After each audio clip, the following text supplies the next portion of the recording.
Buya mau bertanya soal sholat Isra, Buya.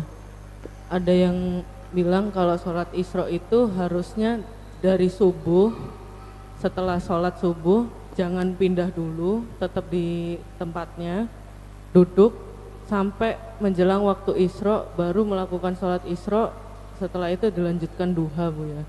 Nah kalau misalkan perempuan kan ya masak, ya nyiapin baju buat anak, itu bagaimana, Buya? Apakah boleh sholat Isra setelah melakukan pekerjaan rumah tangga atau bagaimana? Mohon penjelasannya, terima kasih. Baik, masalah salat isyraq. Salat isyraq ulama terbagi dua. Salat isyraq kebanyakan ulama mengatakan bahwa salat isyraq adalah salat duha. Sehingga salat isyraq baru bisa dilakukan menurut kebanyakan ulama jika matahari terbit sudah mulai meninggi, itulah waktunya salat isyraq, karena salat isyraq adalah salat duha.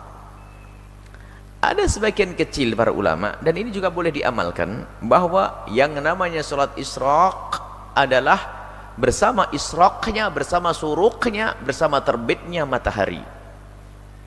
Matahari terbit, salat 2 rakaat namanya salat isyraq. Dan ini bukan salat duha menurut pendapat yang kedua. Sandarannya adalah satu riwayat dari baginda Nabi, atau kama qala Nabi sallallahu alaihi wasallam, man shalla fi masjidi jama'atin, atau kama qala man shalla fil masjidi fi jama'atin faqa'ada fi musallahu, kemudian dia duduk, ada barang siapa salat di masjid dengan berjamaah, kemudian duduk di musallanya, di tempat salatnya, yadhkurullaha ta'ala, berzikir kepada Allah, hatta tatlu'a syamsu, sampai matahari terbit, thumma yusalli raka'ataini, kemudian melakukan salat 2 rakaat, kana lahu, maka dia akan dapatkan ajrul hajjati wal umrati tamataini, dia mendapatkan pahalanya haji dan umrah sempurna.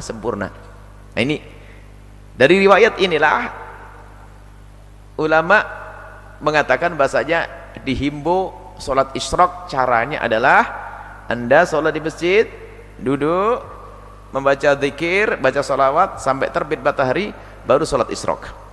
Dan salat isyraq tadi sudah disebutkan ya, ada yang mengatakan salat duha, Anda boleh ngambil ini, boleh Anda mengatakan salat isyraq sendirian selain salat duha. Yang ditanyakan adalah, Anda boleh pilih, terserah. Anda mungkin nunggu terbit matahari langsung melakukan salat 2 rakaat, salat isyraq. Tapi kalau Anda mengikuti kebanyakan ulama, Anda aman, tidak disalahkan oleh siapa-siapa. Misalnya matahari terbit, Anda tunggu sesaat, sejenak, Anda jalan-jalan muter atau zikir berapa bacaan, lalu Anda berdiri sholat duha. Nah, akan tapi apakah caranya harus seperti itu? Oh tidak, itu kesempurnaannya. Kalau Anda punya tugas, ya jangan tunggu di masjid.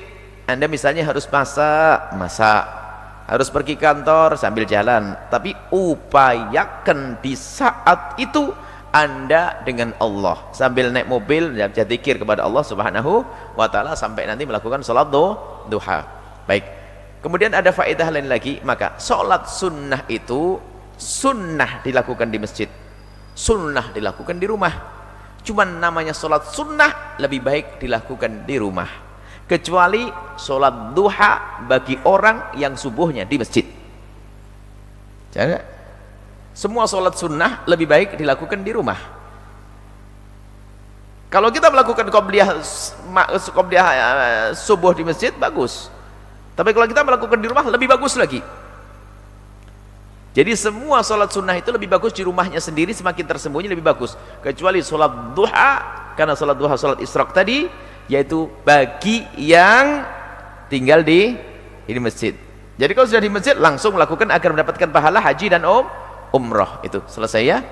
Jadi tidak harus seperti itu persis kayak begitu, tapi sebaiknya kalau memang Anda orang yang tidak punya kesibukan mendesak, duduk sesaat berzikir kepada Allah, mohon kepada Allah sampai terbit matahari, kemudian Anda tunggu sesaat, 5 menit, 10 menit lah paling tidak, baru sholat 2 minimal, kalau bisa 8 rakaat, luar biasa.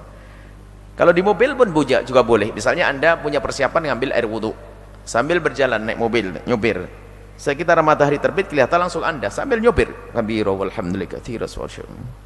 Cuman kalau lagi mulai pemula biasanya bingung, ngeremnya bingung nih. Karena akhirnya ngomentari orang, karena biasa komentar, siapa nyebrang gak karu-karuan, padahal lagi sholat dia. Itu karena berarti jarang sholat di mobil. Kalau sudah sholat di mobil mah biasa. Kalau pemula bisa ngomong rewel nanti, akhirnya batal lagi sholatnya. Baik, lakukan sholat sunnah dimanapun anda berada, di atas kendaraan, jangan ketinggalan sholat duha. Di atas mobil boleh, di atas kendaraan boleh, di atas motor boleh, indah.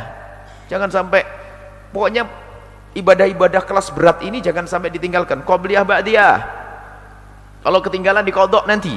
Qobliyah ba'diyah, qobliyah ba'diyah, qobliyah duhur, ba'diyah duhur, qobliyah asar. Ba'diyah asar gak ada.